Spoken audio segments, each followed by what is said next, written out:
Just one look. That's all it took. By Dan Mulhausen. My cousin was getting married, and I was tapped to be a participant in the wedding, a groomsman to be exact. Needless to say, I was pretty excited. My cousin lived in California, and I lived in Washington. But since my cousin and I were very close, my family and I knew we had to be there for the wedding.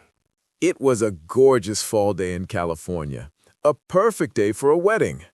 The church was beautifully decorated, and colors danced all over the room as the sun shone through the stained glass windows.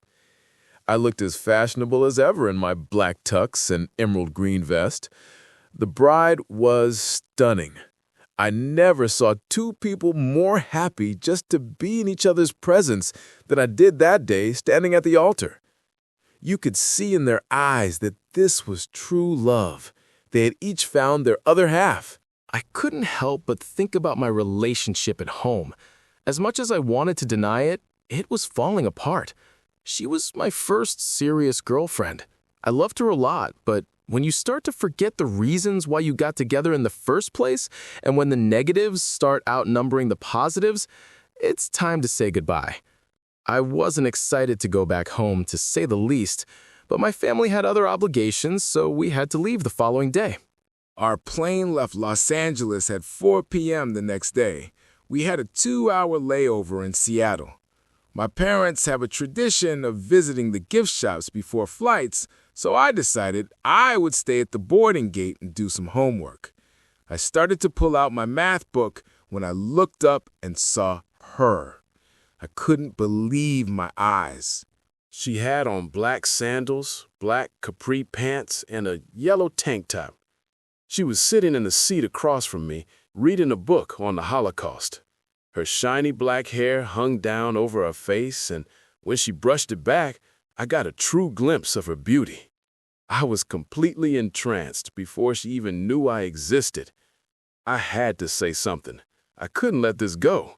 How often does an opportunity like this come along? So I decided to introduce myself. I stood up and started to walk toward her. As I got closer, I realized that I wasn't ready to talk to her yet.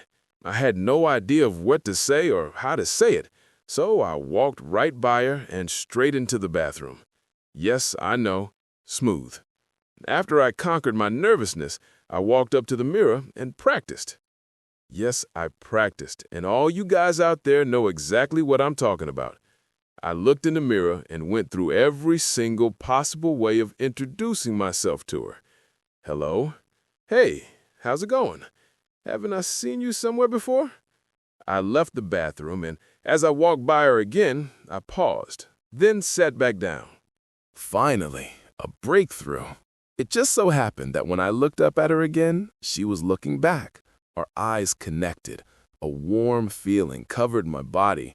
Not a sweaty warmth, but an inner warmth that was beyond comparison.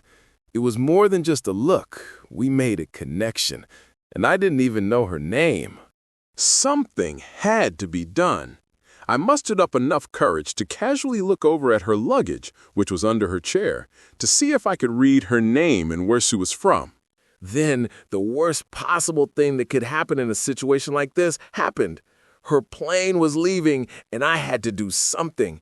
She started gathering up all her things and started to panic. This could be something special, and I was in jeopardy of letting it slip through my fingers.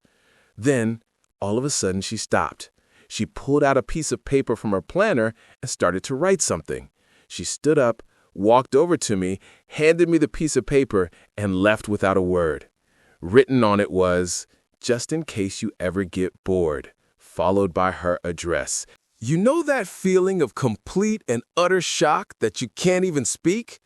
Triple it, and that was me. I had no idea what to do next.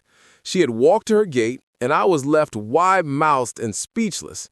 No way was I going to let it end there, so I stood up and ran to the gate from where she was leaving. When I got there, she had just handed in her boarding pass and was walking down the ramp. I prayed and prayed for her to turn around just once to see me, but all I saw was the back of her head going down the ramp to the plane. She was gone. Back home, my relationship with my girlfriend eventually fizzled out. I got a handle on my life again, and exactly 1 month after the encounter at the airport, I wrote her a letter hoping she would remember me. I got a letter back from her almost immediately, saying not only did she remember me, but that she had hoped every day for a letter from me in her mailbox.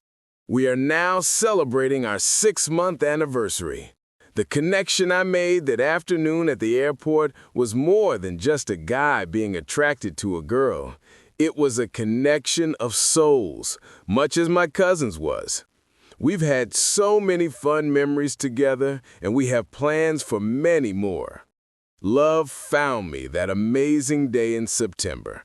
It found my tired, doubtful self waiting at Gate C2T.